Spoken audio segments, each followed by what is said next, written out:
गौतम बुद्ध बनने से पहले सिद्धार्थ नाम से जाने जाते थे। गौतम बुद्ध ने लोगों के जीवन में ढेरों बदलाव लेकर आए हैं। उनके एक चचेरे भाई भी थे, उनका नाम था देवदत्त। सिद्धार्थ और देवदत्त की कहानी कुछ इस तरह है। राजा सिद्धार्थ के महल के पास एक उद्यान था, जहाँ पर राजा सिद्धार्थ बैठकर प्रकृति का आनंद लिया करते थे। एक दिन जब वे अपने बगीचे में बैठे हुए थे, तभी एक घायल चिड़िया उनके पैर के पास आकर गिरा। उसके शरीर में एक तीर लगा हुआ था। उसे देखने से प्रतीत हो रहा था कि किसी शिकारी उसका शिकार किया है। चिड़िया को तकलीफ में देखकर और उसे दर्द में फड़फड़ाता हुआ देखकर राजा सिद्धार्थ का दिल पिघल गया और उन्होंने उस चिड़िया की सहायता करनी चाहिए। उन्होंने सबसे पहले उस चिड़िया के शरीर से वह तीर निकाला और घायल जगह पर मलहम लगाकर उसकी पट्टी की। यह सब कर लेने के बाद देवदत्त कुछ खोजता हुआ सिद्धार्थ के पास आता है। देवदत्त जैसे ही सिद्धार्थ के पास पहुंचा तो उसने कहा, अच्छा तो यह तुम्हारे पास है, लाओ इसे मुझे दे दो। इसका शिकार मैंने किया है। इसका शिकार करने में मुझे बहुत मेहनत करनी पड़ी थी। इस पर मेरा अधिकार है। देवदत्त की यह बात सुनकर सिद्धार्थ ने उससे कहा, नहीं, यह घायल था और मेरे पास आया। मैंने इसकी मदद की और उसकी जान बचाई, इसलिए इस पर अधिकार मेरा है। दोनों भाइयों के बीच उस चिड़िया के अधिकार को लेकर बहस होने लगी। अब वे जानना चाहते थे कि उस चिड़िया पर किसका अधिकार ज्यादा है। ऐसे में उन दोनों ने निर्णय लिया कि वे दोनों राजा के पास जाएंगे। सिद्धार्थ के पिताजी कपिलवस्तु के राजा थे। वे दोनों राजा के पास गए। राजा के पास पहुंचते ही देवदत्त ने सबसे पहले कहा, महाराज की जय हो। महाराज, इस पर सबसे ज्यादा अधिकार मेरा है, क्योंकि मैंने इसका शिकार किया है। इस वजह से आप सिद्धार्थ से कहिए कि वह यह मुझे दे दे। जैसे ही देवदत्त की बात पूरी हुई, तब राजा ने दोनों को शांत किया और फिर उनसे पूछा कि पूरी बात क्या है। ऐसे में सिद्धार्थ ने राजा को पूरी बात बताई और उनसे बोला, महाराज, बात यह है कि इसका शिकार देवदत्त ने किया था, लेकिन यह घायल होकर मेरे कदमों के पास आ गिरा। इसे घायल देखकर मैंने इसका इलाज किया और इसे ठीक किया है। अब आप ही बताइए कि इस पर सबसे ज्यादा अधिकार मेरा है। राजा ने इस मामले पर अच्छे से विचार किया। विचार कर लेने के बाद उन्होंने सभा में सबसे एक बड़ी बात कही और वह बात यह था कि मारने वाले से ज्यादा बचाने वाले का अधिकार सबसे ज्यादा होता है। इसलिए इस सबसे बड़ा अधिकार सिर्फ और सिर्फ सिद्धार्थ का है, क्योंकि उसने उसको मारा नहीं, बल्कि उसे घायल देखकर उसका इलाज किया और उसकी जान बचाई।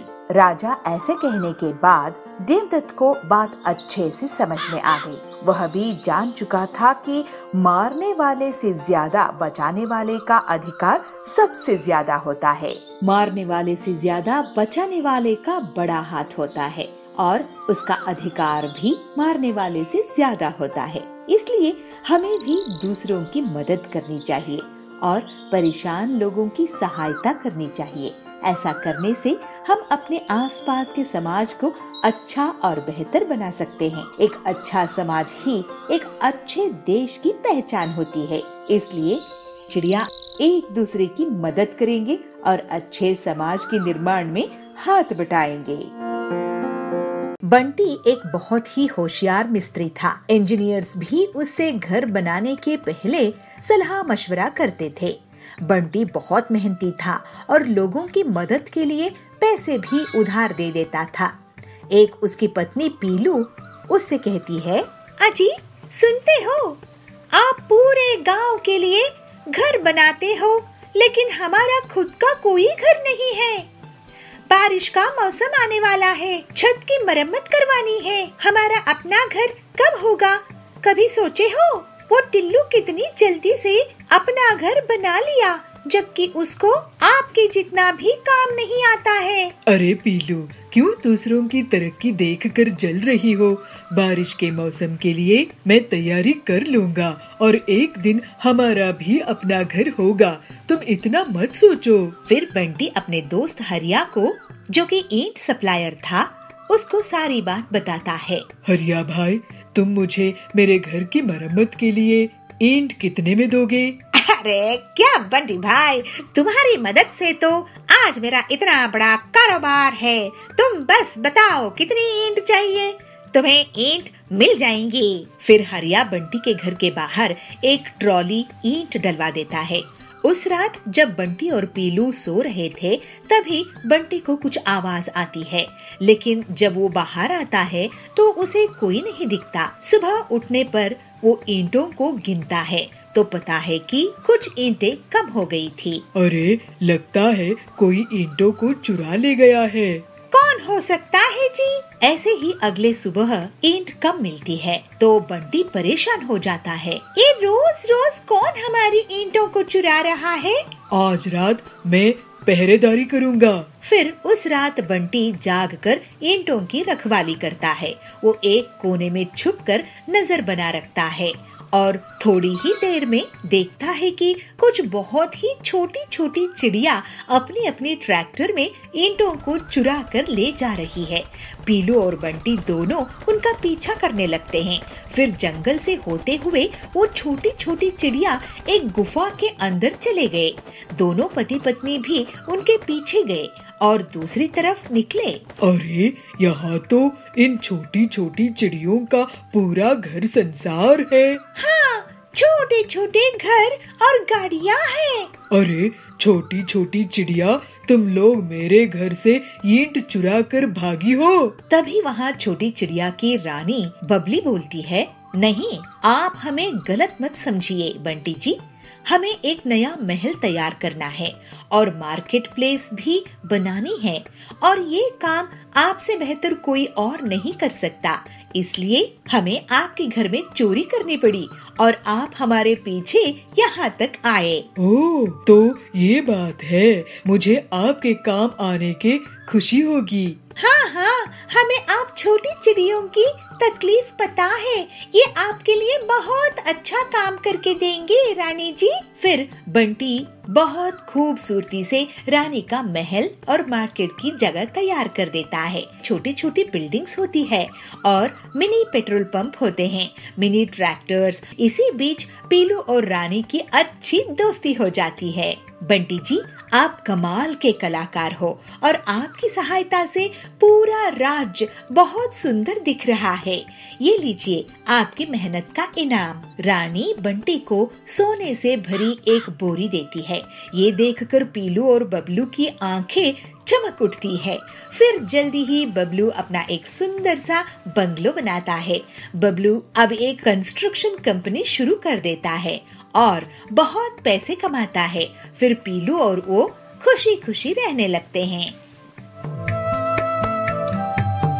एक गांव की नदी के किनारे जाबाज रहता था। जाबाज का बेटा बबलू और बहू बबली की सड़क हादसे में मृत्यु हो गई थी। इस वजह से उनकी बेटी पीलू को जाबाज बहुत प्यार से पालता पोसता था। जाबाज नदी से मछलियाँ पकड़ कर लाता था, उन्हें बाजार में बेचता था और उन पैसों से वो पीलू की पढ़ाई का खर्चा और घर का खर्चा चलाता था। पीलू अब बड़ी हो गई तो जाबाज उसे बोला, पीलू, तू अब बड़ी हो गई है और मैं बूढ़ा हो चुका हूँ। मैं तुझे मछलियाँ पकड़ना सिखा देता हूँ। पता नहीं कब तक मैं इस दुनिया में हूँ। कम से कम तुझे तेरे पैरों में तो खड़ा कर दूँ, उसके बाद तेरी शादी करवा दूँ, बस। दादाजी, आप मेरी चिंता मत कीजिए, मैं पढ़ लिख कर कुछ न कुछ काम कर ही लूंगी। लेकिन जल्दी ही जाबाज की तबीयत खराब हो जाती है और वो बिस्तर में पड़ जाता है। मैं मछली पकड़ने का काम करूंगी दादाजी।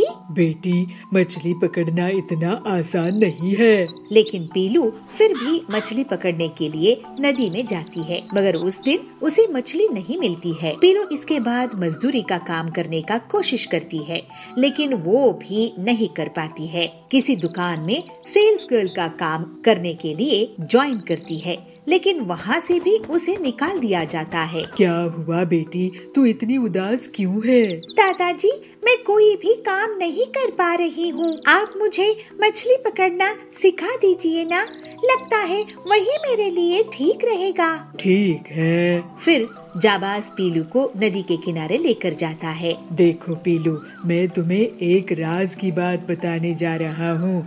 अब तक तुम्हें इसलिए नहीं बताया क्योंकि मैं नहीं चाहता था कि तू वो काम करो जो तुम्हें पसंद नहीं हो। ये एक खानदानी राज है जिसकी मदद से हम मछलियाँ पकड़ते हैं। ऐसा क्या राज है दादाजी? मछली पकड़ने के लिए मैं नूडल्स का इस्तेमाल करता हूँ। फिर जाबाज पीलू को नूडल से मछली पकड़ना सिखाता है। इस तरह से थोड़ी सी प्रैक्टिस के बाद पीलू मछली पकड़ने लगती है।